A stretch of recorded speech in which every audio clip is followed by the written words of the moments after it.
Sem Renata Kosec, županja občine Domžale. V zadnjem času smo v Dragomilu postavili stacionarni radar, izključno zato, da se omejujejo hitrosti v tistem delu. Prav tako smo zarisali koridor za pešce.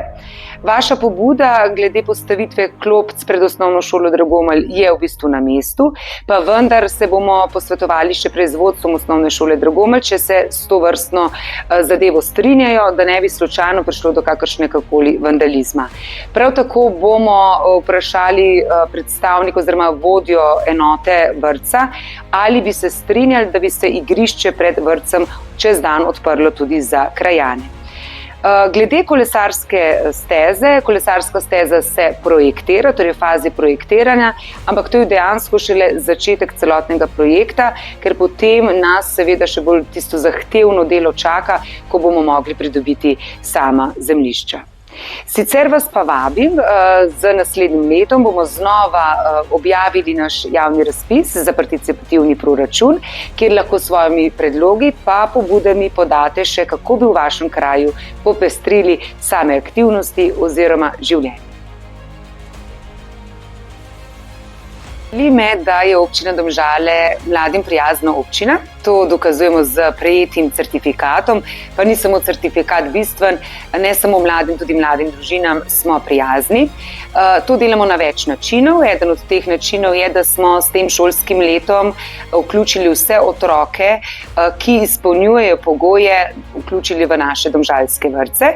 Poleg tega pri javnih razpisih za dodeljevanje neprofitnih stanovanj dajemo prednostno kategorijo mladi in pa mlade družine, ter seveda sofinanciramo ali financiramo delovanje naših društev pri pripravi raznovrstnih dogodkov, prireditev in pa seveda aktivnosti ne samo za mlade, ampak tudi za mlade družine. Občina Domžale že vrsto let dodeljuje prispevek za novorojenčke, in sicer za prvega otroka v višini 390 evrov, potem pa za vsakega nadaljnjega otroka dodamo še 50 evrov.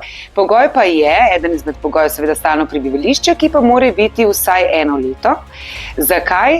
Ker se je, vsaj občine so tako dokazale, vrsto zlorab pojavilo. Se pravi, družine so, ko se je novorojenček rodil, spremenile stalno prebivališče, ga prijavili tisti občini, kjer je bil višji sam prispevek, potem pa kar hitro zamenjali zopet stalno prebivališče v tisti svoji, prvotni občini.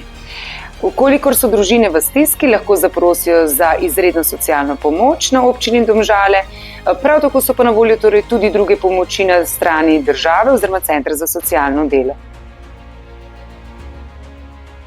Javi zabojniki so v tem času kar polni, predvsem zaradi listja in zelenega odreza, zato vse, ki jih imate seveda res prepolne, vljudno naprošamo, da odvečno odpeljete na Center za ravnanje z odpadki v Dob, kjer bomo seveda brezplačno odvzeli ves ta odrez.